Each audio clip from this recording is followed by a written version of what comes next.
It started on an icy evening in early January, in the quiet rural outskirts of northern Vermont. The year was written as 2010 in official reports, yet the chill of that winter night seems to linger in the memories of those who investigated the case.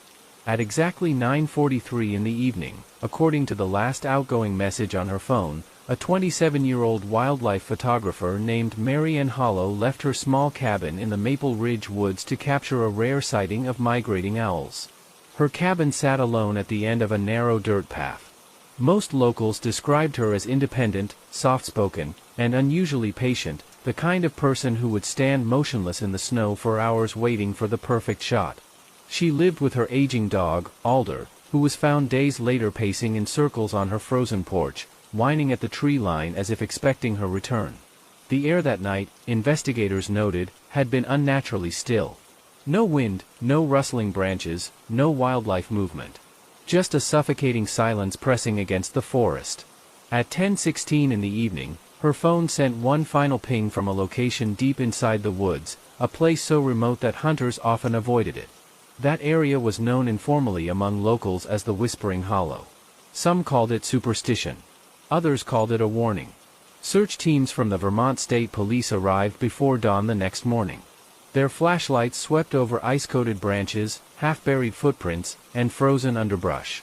The tracks leading away from her cabin were determined to be hers. But the tracks further into the forest became strange. They shifted. They staggered. And then, without any logical explanation, they simply stopped at a clearing near an old maple tree with a spiraling scar burnt into its bark. There were no drag marks. No signs of a fall. No evidence of an animal attack. No second set of footprints. No blood. No torn clothing. Just her tracks, ending abruptly as though she had stepped into thin air. The official report described the clearing as unnervingly quiet, the kind of quiet that feels heavy in the lungs. One officer later admitted to a reporter that he felt as though the forest was listening to their movements, pausing for them, responding in some unseen way. Mary Ann's camera bag was discovered hanging neatly from a low branch of the scarred maple tree. The strap showed no signs of tearing. It looked placed, not dropped.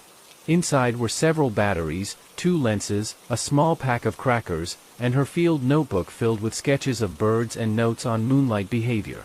But her camera itself was missing.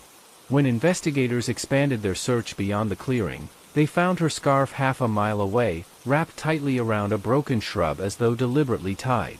The scarf was warm enough to retain scent, yet K-9 units reacted strangely. Some dogs barked wildly and refused to follow the trail, while others stopped abruptly and whimpered until handlers pulled them back. By the third day, search teams reported a strange pattern. Compasses malfunctioned. Radios produced static even at close range.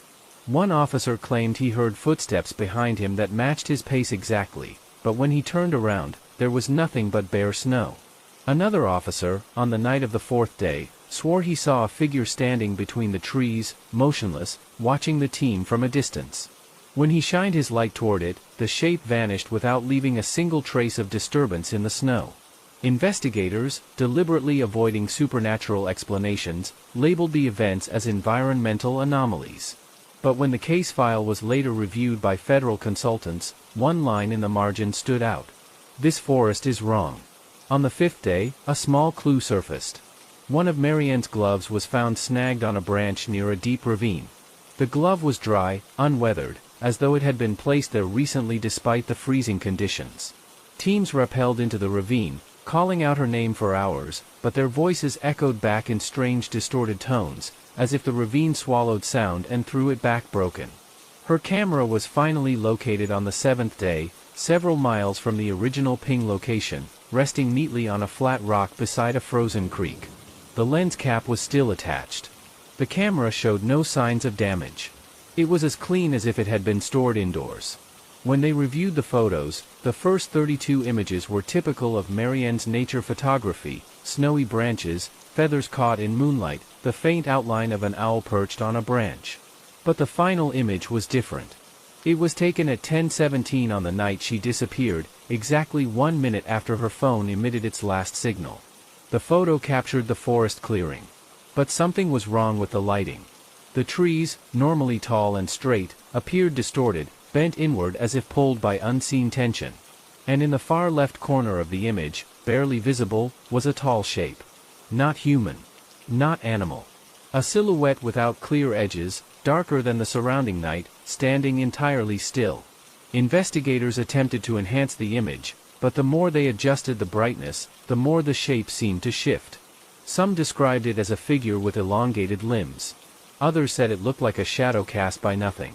One technician refused to work on the file after claiming the shape appeared closer with each adjustment, even though the image data had not changed.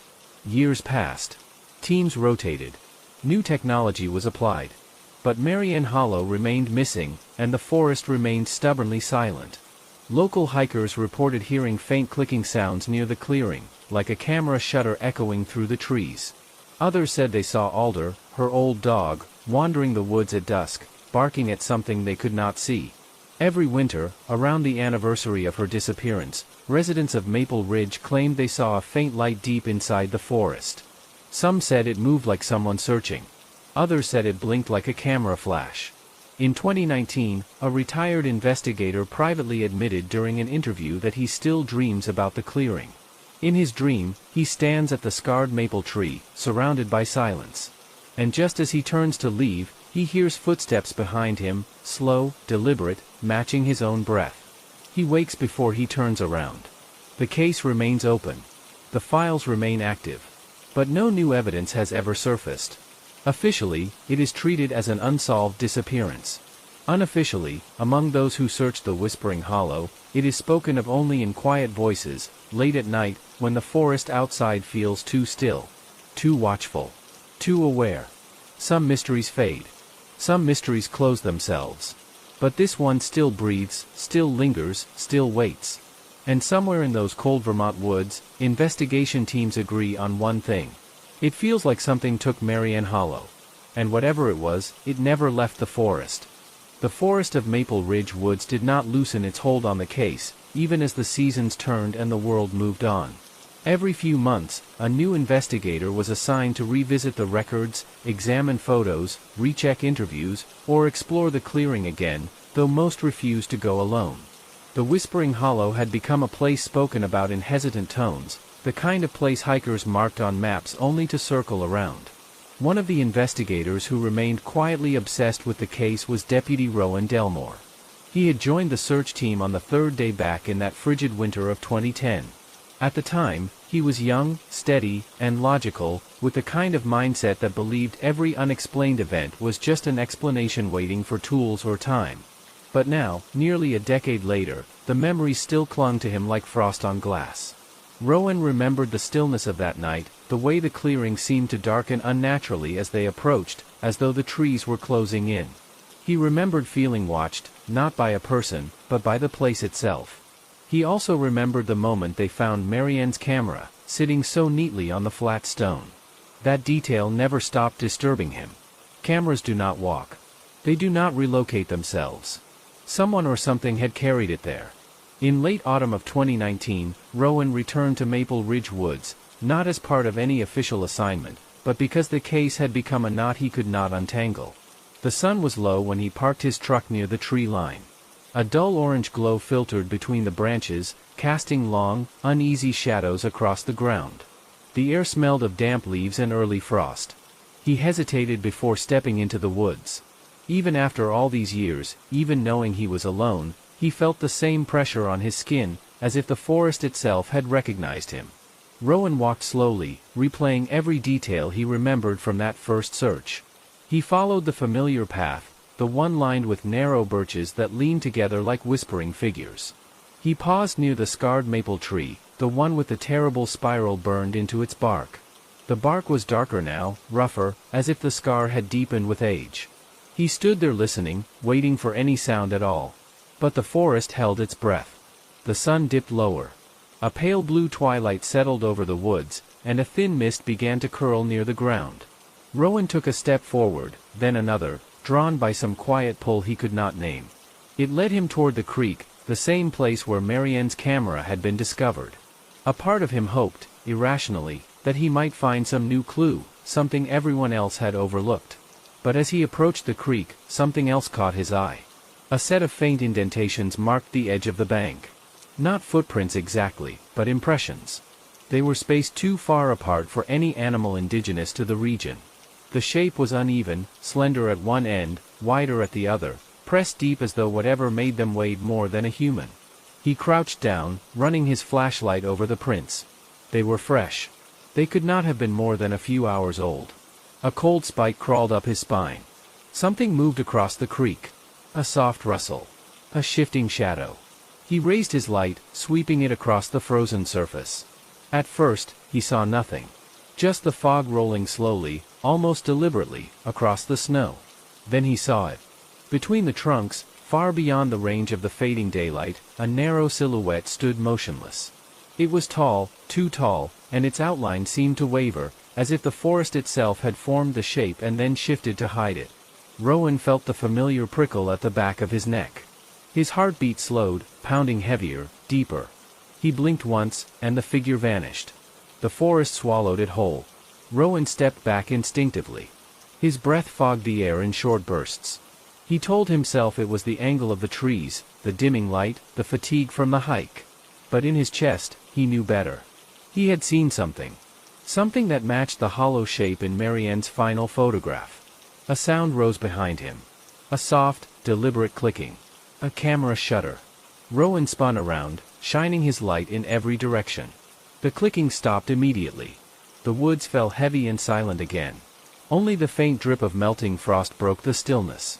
He swallowed hard and began backing toward the trail he came from. Every instinct told him to leave, to return in daylight, to bring others, to review the old files again. But the forest did not let him leave quietly. As he walked, the air grew colder. His breath came faster. The mist thickened around him, creeping between the roots and curling around his boots. The silence deepened in a way he could feel behind his ears, like pressure building before a storm. Then he heard it. Footsteps behind him. Slow. Measured. Matching his pace exactly. He did not turn. He could not bring himself to turn. Instead, he quickened his steps, trying to keep his breathing steady. But the footsteps grew faster too, keeping time with his own. Rowan reached the old birch corridor, the one that led toward the clearing. He hesitated, knowing that the clearing had always been the heart of the disturbance, the place where Marianne had disappeared. The thought of stepping into it alone in the half-dark sent a wave of dread through him. But when the footsteps stopped abruptly behind him, the silence that followed was somehow worse. He forced himself to keep moving. Each step felt heavier than the last. The clearing came into view, just a blurred shape through the trees, illuminated faintly by the last pale threads of twilight. As he reached the edge of the clearing, he froze. There, hanging from the same branch where they once found Marianne's camera bag, was a new object. A camera lens. Clean. Untouched by weather. Glistening faintly as though recently placed. Rowan took a step closer. His flashlight beam trembled over the glass. It was identical to the lens model Marianne used. But her equipment had been catalogued and stored years ago. None of it should have been here. A wave of nausea rolled through him. Something shifted at the far end of the clearing. A long, dark shape pulled back into the trees, almost sliding rather than stepping, leaving no tracks, no rustle, no sound. Rowan felt his throat tighten. He backed away, keeping the lens in sight, unable to look away. The wind picked up suddenly, cold and sharp, carrying with it a faint whispering sound. It flickered in and out, like a voice speaking from a distance just beyond clarity. He stood there, gripping his flashlight, heart pounding so loud he could hear it echo in his ears. The whisper grew louder. Closer. Almost forming words. Almost human. Almost familiar. Rowan dropped the flashlight. The beam rolled across the snow, landing on a set of fresh impressions in the ground. The same impossible prints he had seen earlier, only now there were more of them. A trail. Leading toward him. He ran. Branches whipped against his jacket. Frost cracked beneath his boots. His breath tore at his lungs as he pushed through the thickening mist. Behind him, the whispering grew louder, layered now with faint clicking sounds, like shutter snaps echoing through the woods. He did not look back. Not once. Not even when he felt the air shift as though something tall moved behind him. Rowan reached his truck and slammed the door, locking it with shaking hands. The forest stood silent outside the windshield, dark and unbroken, yet alive in a way he could feel in his bones. As he turned the ignition, he saw something in the rearview mirror. A faint flash of white light deep between the trees. Like a camera. Taking one last picture. Rowan drove away without stopping, without thinking, the forest receding behind him like a creature withdrawing into its den. He did not return. Not that night. Not that year. But the Whispering Hollow was not finished. In the winter of the following year, a hiker reported seeing a woman's figure deep in the woods. She moved slowly, her posture slightly hunched, her hands clutching an unseen object to her chest. The hiker called out to her, but the woman did not turn. When he approached, she slipped behind a tree and vanished without leaving footprints in the newly fallen snow. He later described her clothing as old-fashioned outdoor gear, the kind worn a decade earlier. He described her hood as fur-lined. He described her scarf as red. The case of Marianne Hollow remained open, untouched by time yet heavy with dread. But the missing woman was no longer the only mystery in those woods. Something had awakened. Something that learned to watch those who searched for her. Something that walked without steps. Something that lingered long after the engines faded and the lights left the forest. And whatever it was, it had begun to take an interest in those who returned. If Rowan ever speaks about that night again, he refuses to admit what he fears most. That Marianne Hollow may not have simply vanished. She may still be in the forest. Calling out with a broken voice. Clicking through the darkness. Waiting for the next person to step into the clearing. The Whispering Hollow is not empty. It never was. And every year, another investigator hears the same sound echoing through the pines. A shudder. A whisper. A step that does not belong to anyone living. And the forest listens. Always listens. Winter in northern Vermont has a particular way of settling in, not like a season but like a presence. In the months following the hiker's report of the woman with the red scarf, the Whispering Hollow seemed to regain a kind of attention, as though the forest had awakened from a long, uneasy sleep. Locals noticed it first. Hunters spoke less. Hikers avoided the northern trails. Even animals changed their patterns, moving around the woods instead of through them. The missing person flyers were still posted in the Maple Ridge General Store, though the edges had curled and faded. Marianne Hollow's photograph, once bright and hopeful, had grown dim under the weight of time. Yet her eyes still followed those who passed by, a silent reminder of the night she vanished. By early spring, another strange report surfaced. A truck driver named Callum Petrowski claimed he saw a dim white flare within the tree line while driving on Old Birch Road at 2:37 in the morning. At first, he thought it was a hunter or a stranded motorist. But as he slowed his truck, the light blinked again, short, sharp, precise, like the flash of a camera. Callum stopped on the shoulder, turned off his engine, and listened. The night was so quiet he could hear the ticking of his vehicle's cooling engine. Then he heard something else. A faint click, followed by a long dragging sound across the snow. He left immediately, refusing to look at the woods again. 2 days later, a team of 3 volunteer searchers, curious about Callum's story, went into the forest. They brought thermal imaging gear, radios, and headlamps. They lasted exactly 50 minutes. At 48 minutes into their search, one of them reported hearing footsteps approaching from behind, then stopping abruptly whenever they turned around. At 50 minutes, all 3 heard a whisper coming from the direction of the creek. A whisper that repeated the same 5 syllables, over and over, in a distorted voice that did not belong to any of them. They fled the woods and filed a report the next morning. It was dismissed as paranoia brought on by uneven terrain and low temperatures. But investigators had heard similar claims in the original case file. The pattern was returning. By late summer, Deputy Rowan Delmore found himself pacing inside his small living room, unable to push away the memories of the clearing. He had promised himself he would never return to the Whispering Hollow. Yet every few nights, he dreamed the same dream. He stood beside the scarred maple tree. Snow fell without sound. The clearing was empty. But he could feel breath on the back of his neck, warm and slow. When he turned, he saw nothing but darkness. Then a flash of white light burst across his vision, waking him instantly. Every time he woke, the same words echoed in his mind. She is not gone. He ignored the dreams at first, telling himself that trauma could twist memories into nightmares. But as the dreams grew sharper, more detailed, he began noticing other changes. The radio in his home sometimes produced static in the late hours of the night, even while turned off. His motion-activated porch light flickered when no one was outside. Once, returning from the grocery store, he found a single footprint in the snow by his back door, long, uneven, impossible. Rowan tried to reason through it. He forced himself to believe in rational explanations, faulty wiring, drifting snow, wildlife. But deep down, he knew the forest was not finished with him. On an early morning in mid-September, Rowan received a call from a retired search and rescue coordinator named Leander Holt. Holt had worked the original search back in 2010. He had been quiet about the case for years.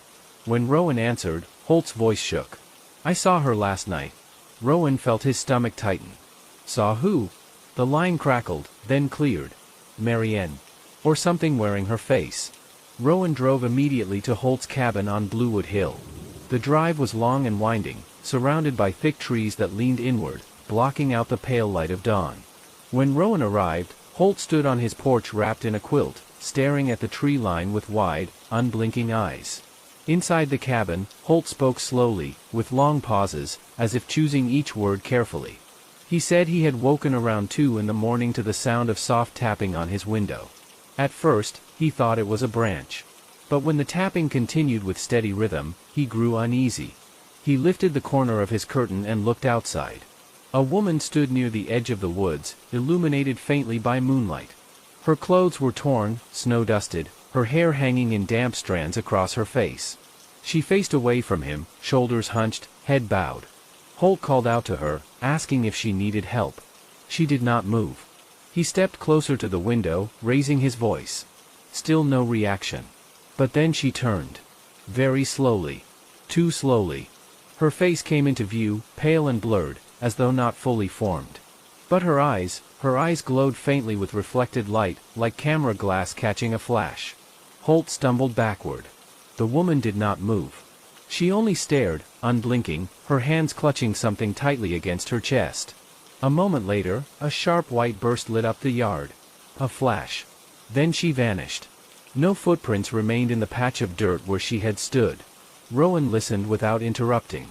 The story felt too familiar, too close to the images in his own nightmares. Something was happening beyond explanation. Something the forest had been holding for years was beginning to surface. Holt leaned forward, his voice cracking. It wasn't a person. Whatever that was, it wasn't a person. The next day, Rowan returned to the Whispering Hollow. This time, he did not come alone. He brought 2 federal consultants, both trained in missing persons and environmental anomaly investigation. They planned to stay only an hour, just long enough to document the clearing and take updated measurements. The moment they entered the forest, both consultants grew uneasy. The temperature dropped abruptly. Their radios flickered. Their compasses spun without direction. Rowan led them through the birch corridor, his flashlight steady despite the chill crawling under his skin. The consultants whispered observations to one another, noting the unusual silence, the thickening mist, the absence of animal tracks. When they reached the clearing, the forest seemed to draw tighter around them. One consultant scanned the area with a thermal device. The screen showed no heat signatures. No animals. No humans. Yet the air felt charged, like static building before lightning strikes. Rowan walked toward the scarred maple tree. The burn spiral appeared deeper than before, darker, almost pulsing with faint discoloration along its edges. Then the clicking began. Soft at first. A single snap. Then another. Then rapid, deliberate, repeating in rhythmic intervals. The consultant spun around, scanning the tree line. Rowan felt his throat close as the clicking grew louder, circling the clearing like something moving quickly between the trees, always just out of sight. The consultants called out, demanding whoever was there identify themselves. No answer came. Only the clicking, echoing like a camera capturing one photograph after another. The mist thickened until the trees blurred at their edges. The clicking grew faster. Rowan grabbed one consultant's arm. "We need to go. Now." They began backing away, keeping their lights aimed at the trees. But as they reached the edge of the clearing, a shape appeared. A tall, narrow silhouette stood between 2 birches. No face. No features. Just a dark outline, darker than the surrounding night. The clicking stopped instantly. Silence slammed into the clearing like a weight. Rowan felt his heartbeat slow, thudding heavy against his ribs. The silhouette did not move. It only leaned slightly, as though studying them. Then, from behind the silhouette, a soft whisper drifted out. "Help me." A woman's voice. Broken. Drawn out. Barely human. One consultant whispered that he recognized the voice from Marianne's old recordings of owl calls. It was the same cadence, the same breathy tone, but warped, stretched, wrong. The silhouette tilted its head. A flash exploded across the clearing. White. Blinding. Silent. When Rowan's vision cleared, the silhouette was gone. The mist thinned. The trees returned to their usual stillness. But something new was lying in the snow. A photograph. Rowan picked it up with trembling hands. The edges were crisp, the paper warm as though freshly printed. In the image, he saw the clearing from above, a view impossible without a drone. It showed him, the two consultants, and behind them, a tall shadow standing inches away, stretched long across the snow. A shadow with limbs far too long to belong to anything human. Rowan dropped the photograph. His hands shook violently. They left the forest immediately. Later analysis showed the photograph contained no chemical inconsistencies. It was a perfectly normal print. Except for one detail. The timestamp printed on the back read, "Taken at 10:17 in the evening." The same minute Marianne disappeared nearly a decade earlier. Since that day, neither consultant returned to the Whispering Hollow. Rowan tried to bury the photograph in the case files, deep within the evidence drawer. But sometimes, in the quiet of night, he swore he could hear a faint clicking sound outside his home, followed by a whisper drifting just beyond the window. "Help me." And he knew, with cold certainty, that the forest had not finished its story. The Whispering Hollow was watching. Waiting. And calling out to those who dared to look for the truth buried in its snow. For weeks after the photograph incident, Rowan Delmore lived in a half-awake state, never fully resting, never fully alert. Each night, he drifted to sleep only to snap awake hours later, heart racing, convinced he had heard the soft click of a camera outside his bedroom window. Sometimes he would rise and peer into the dark yard, waiting for movement among the trees. Nothing ever appeared. Yet the feeling of being watched pressed against him, thin and cold as winter fog. He tried to distract himself with work, drowning in paperwork, interviews, anything that kept him away from the hollow. But the forest had a way of leaning back into his life. Reports began trickling in again, quietly at first, then more frequently. A jogger claimed he saw a dim white flash through the pines. A pair of teenagers said they heard a woman whispering their names from beyond the tree line. A hunter swore he had followed fresh footprints that suddenly disappeared mid-stride. Each report came from a place dangerously close to the Whispering Hollow. Rowan wanted to ignore them. He tried to hand the cases to other deputies. But the sheriff insisted he was the most experienced with that stretch of woods. And deep down, Rowan knew the forest would not allow anyone else to take his place. On an icy morning in late October, he received a call from the Vermont Emergency Dispatch. A boy had been found wandering aimlessly along the roadside near the forest's north entrance. He was shivering, half-conscious, and repeating the same two words over and over. "It's copying. It's copying." Rowan sped to the hospital, the boy's words rattling in his mind. When he arrived, he found the child, no older than 11, lying awake but silent on the bed, his mother clutching his hand. His skin was pale, his lips trembling. When Rowan sat beside him and asked what he had seen, the boy's eyes unfocused, drifting to a corner of the room as though something lingered there. "It looked like him," the boy whispered. "But it wasn't him." Rowan leaned closer. "Who did it look like?" The boy pointed at Rowan. "It was you." "But wrong." A quiet dread pressed into Rowan's chest. The boy's mother explained that her son had been playing near the woods with a friend. They had heard what sounded like a camera click behind them. When they turned, they saw a tall figure standing at the edge of the trees. It had Rowan's posture. Rowan's jacket. Rowan's silhouette. But its arms were too long, and its head tilted too far to the side, as if studying them with unnatural curiosity. The boy's friend ran. The boy froze. And then the figure slowly lifted its hand, as though raising a camera to its face. A flash overwhelmed the boy's vision. He ran blindly until he reached the road. His friend was never found. Rowan sat in stunned silence as the boy continued to shiver. "It's copying people now," he whispered. "It's learning." Those words echoed through Rowan's mind long after he left the hospital. Something in the whispering hollow had begun to mimic the living. It had learned shapes, movements, silhouettes. And it had taken an interest in him specifically. That night, Rowan locked every door in his home. He checked the windows twice. But as he settled into bed, he heard a soft scrape along the siding outside. A dragging sound. Followed by a single, distinct click. He sat upright, blood pounding in his ears. Then came the whisper. Rowan. His name, spoken in a trembling voice, rising out of the darkness beyond the glass. He forced himself not to move. Not to breathe. Not to answer. The whisper repeated his name, this time more urgent. Rowan. He stared into the dark until dawn pressed its pale light into the room. When he finally got the courage to look outside, the frosted ground was undisturbed. No footprints. No sign of anything. Only the faint outline of frost melted in the rough shape of a hand on the window, as though something had pressed its palm there and waited. He knew sleep would not come again soon. By early November, federal interest returned to the case. The photograph Rowan had retrieved from the clearing had been quietly passed up the chain. Analysts confirmed the timestamp anomaly. Forensic examiners found that the shadow figure in the image cast no measurable density, no definable edge, no pixel pattern consistent with natural darkness. It was as if the shape existed and did not exist at the same time. 2 federal agents arrived in Maple Ridge under the guise of environmental researchers. Their real purpose was clear.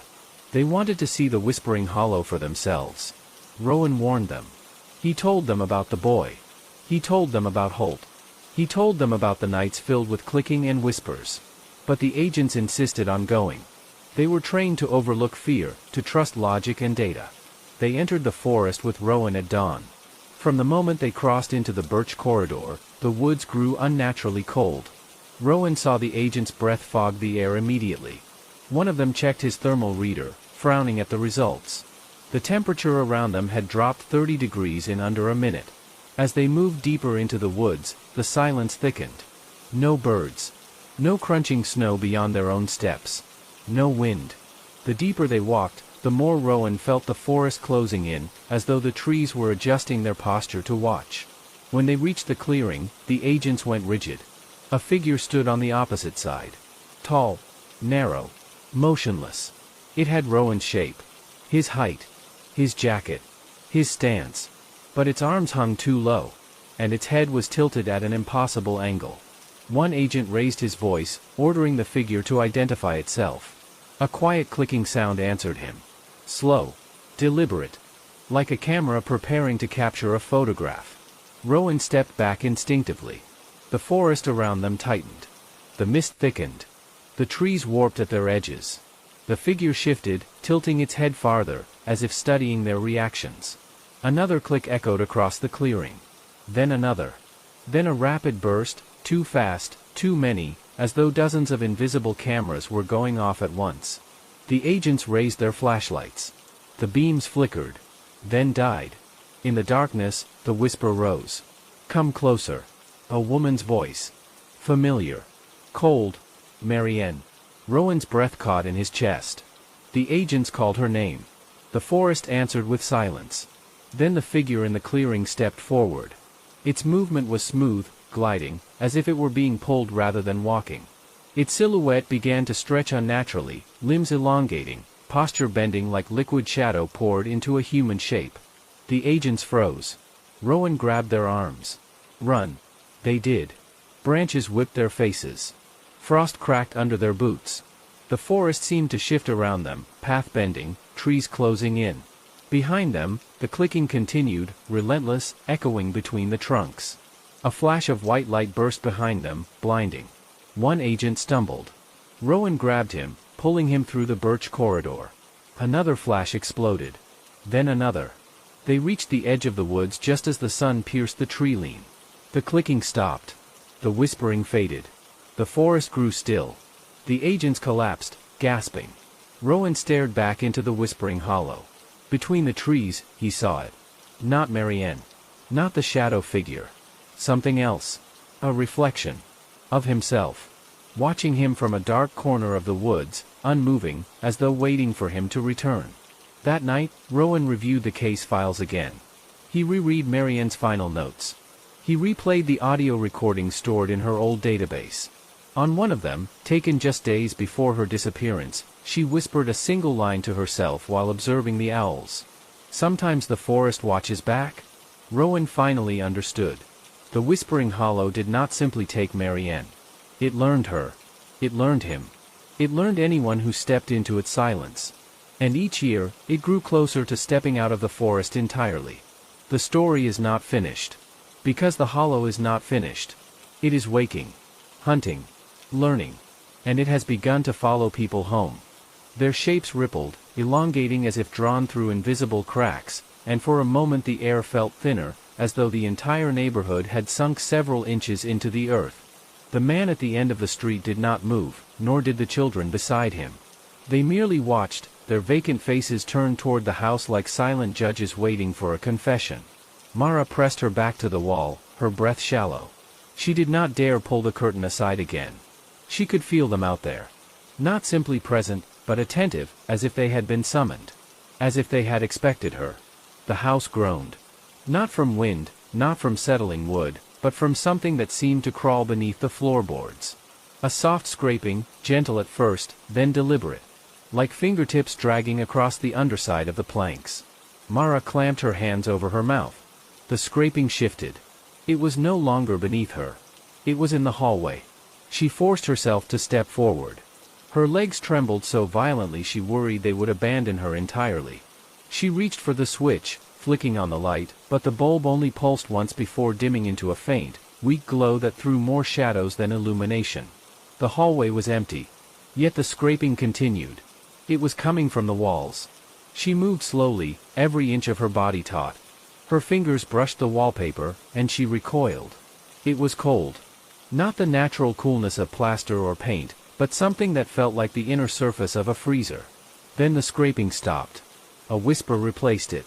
It came from within the wall itself. A voice so thin it sounded like it had been exhaled rather than spoken. Mara. Her entire body locked. She did not blink. She did not breathe. Mara. Her throat tightened. She backed away, step by step, until she reached the living room doorway. She kept her eyes fixed on the wall, certain something would push through, certain a hand or a face or some distorted imitation of a person would emerge from the wallpaper. But nothing came. Instead, the whisper faded, leaving the house in a silence so total she could hear the blood pumping behind her eardrums. Then the front door rattled. Not a knock. Not a handle turning. It rattled like something was pressing its weight against it. Mara's breath hitched. She could picture the man outside, the children flanking him. She could picture their pale faces inches from the wood, their eyes blank and unreflective. The rattling grew more violent. The entire frame shuddered. Dust drifted from the hinges, catching the faint glow of the weak hall light. Then it stopped. A small giggle floated through the door. Mara stumbled backward. She looked at the windows. No silhouettes now. No shapes standing under the street lamp. It was too quiet. Too still. The kind of stillness that felt intentional. Her phone buzzed. She nearly screamed. The screen shone with a new message. "Are you ready?" No number. No contact. The text had appeared in a blank conversation thread that did not exist a moment earlier. Another message followed. "We are." Mara dropped the phone. It hit the floor with a sound far too loud for such a small object, echoing unnaturally through the house. She turned toward the kitchen. She didn't know why. Maybe instinct. Maybe fear. Maybe some pull she could not explain. The doorway was dark, but a faint sound came from inside. A slow, steady tapping. Tap, tap, tap. She hesitated. She wanted to run, to bolt through the back door, to leap the fence, to flee until the house was nothing but a distant, terrible memory. But something held her there. Something made her step forward, drawn like a moth toward a flame it knew would kill it. She entered the kitchen. The tapping stopped instantly. The room was dim, lit only by the weak street glow filtering through the window above the sink. The faucet dripped slowly, each droplet echoing like a countdown. Then her eyes adjusted. And she saw the shape sitting at her table. A child. Pale. Motionless. Face lowered.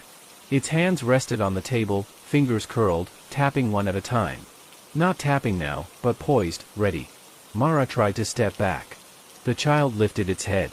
Its eyes were wrong. Not hollow. Worse. They were filled with something like recognition. As if it knew her already. As if it had always known her. Mara opened her mouth, but no sound came out. The child spoke. "You let us in." Mara shook her head silently. The child tilted its head. "You listened." A chill climbed her spine. The whispers. The voice in the wall. The presence outside. She had reacted. She had acknowledged them. And that was enough. "We can come through now." The kitchen light flickered above her, buzzing with a rising, frantic intensity. The shadows on the wall stretched upward, then outward, bending unnaturally toward her like grasping limbs. Mara ran. She didn't know where she would go or what it would change, but she ran. Her feet pounded the floor, the house groaning as if reacting to her panic. She sprinted down the hall, toward the back door, but before she could reach it, the entire house seemed to shift. The air thickened. The walls breathed. And a dark shape slid out from the corner of the ceiling. Tall. Thin. Wrong in every way a body could be wrong. Its head turned without moving its neck. Mara froze. The creature took one step forward.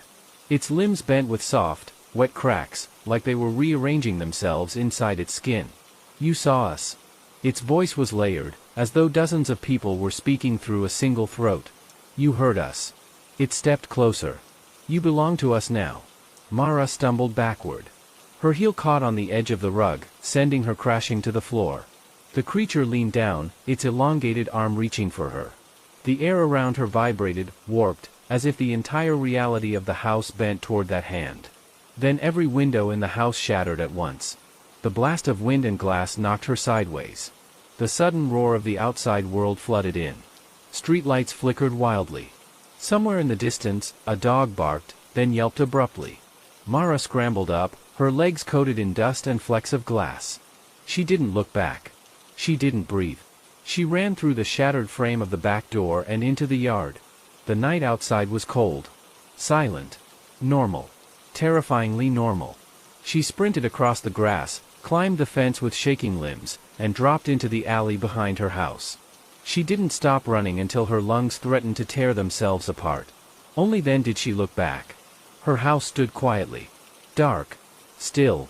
But as she stared, the front door slowly opened. No one stepped out. Yet she felt dozens of eyes watching her from inside. Dozens of breaths pooling at the threshold. Then a single whisper drifted to her across the quiet street. "We are already with you." Mara turned and ran again, knowing the truth. She hadn't escaped the house. She had carried them with her. And they would not be silent anymore. Mara didn't remember how long she ran. The streets shifted around her, familiar houses blurring into strange silhouettes as if the neighborhood were being slowly rewound into an older, darker version of itself. Every few steps she felt something press against her back, cold and weightless, like a breath that did not belong to her. She staggered into the nearest gas station, slamming the door behind her. The fluorescent lights hummed overhead, washing the aisles in an artificial glow. A clerk behind the counter glanced up, startled. "Are you okay, ma'am?" She tried to answer, but her voice shook too violently. The clerk took a step toward her, concern replacing confusion. "Ma'am, what happened?" The lights flickered. Just once. But the clerk froze mid-step, his eyes widening. His breath fogged the air as though the temperature had dropped 20 degrees in an instant. Mara whispered, "They followed me." The clerk swallowed hard. "Who?" The lights flickered again. This time they didn't come back on. The store plunged into darkness. A soft tapping began in the aisle behind Mara. Slow, rhythmic, unmistakable. She heard another tapping to her left. Then to her right. Then from somewhere impossibly close behind her, as if fingertips drummed against the back of her skull. The clerk fumbled for a flashlight under the counter. Something in the dark moved faster than she could track. A gust of cold air swept past her, and the clerk's weak beam finally clicked on. His face went pale. Mara turned. The children were standing at the end of the aisle. All of them. The same ones from outside her house. Their heads slightly tilted, eyes hollow yet filled with an unnatural awareness. Behind them, the tall, thin shape unfolded from the shadows like a collapsing shadow in reverse. The clerk whispered, What are they? One of the children stepped forward. She let us in. Mara backed away, shaking her head violently. No, I didn't. I didn't know. I didn't. The tall figure moved, its joints cracking softly as it straightened. Not fully human. Not built to stand in the world it now occupied. Its face shifted beneath the skin, as if identities were swimming beneath its surface, pressing forward, desperate to be seen. But one voice rose above the rest. We have been waiting. The flashlight flickered. The clerk raised it higher, and the beam illuminated something that froze both of them in place. Behind the creature, the shelves, the coolers, the walls, everything in the back of the store, had begun to warp. The surfaces bowed inward, forming a dark, spiraling hollow, like the beginning of a tunnel being carved out of the air itself. And inside that hollow? Faces. Dozens. Pressed against the swirling dark. Some human. Some childlike. Some wrong in ways that unsettled the human mind. Their mouths moved silently, as though chanting words not meant for ears. The creature extended its arm. Mara, you opened the door. And once opened, it cannot be closed. She stumbled backward into the clerk, who grabbed her arm in terror. Run! He shouted. Just run! But the children blocked the exit. Their small hands lifted together, palms outward, as though they were pushing against an invisible surface. The doors behind them vanished. Not shattered. Not broken. Gone. Only darkness remained where the exit had once been. Mara screamed. The clerk swung the flashlight wildly, but the beam simply dissolved into the dark as if absorbed by a living thing. The creature stepped closer, bending until its face hovered inches from hers. She could feel the cold pouring from it, sinking into her bones, numbing her skin. Tonight was only the first night. Its voice seeped into her mind like oil through cracks. Now you will carry us everywhere. Every mirror. Every shadow. Every doorway. Its hand reached toward her face, fingers elongating, bones shifting beneath translucent skin. When the tip of one cold finger touched her forehead, her vision exploded into white. And in that brilliant flash, she saw them. Not the children. Not the tall figure. All of them. The ones behind them. The ones that whispered through walls. The ones that waited in the corners of empty rooms. The ones that moved when the lights went out. And she understood, with horrifying clarity, that she had never been their target. She was their opening. The white light snapped off. The gas station was silent. Still. The clerk lay on the floor, eyes open, unmoving. Mara stood in the center of the aisle, her posture slack, her expression emptied of fear and replaced by something far worse. Recognition. Her lips curled slowly, painfully, into a smile that wasn't hers. Then she whispered, in dozens of voices layered over her own. We are here now. And every light in the city went out.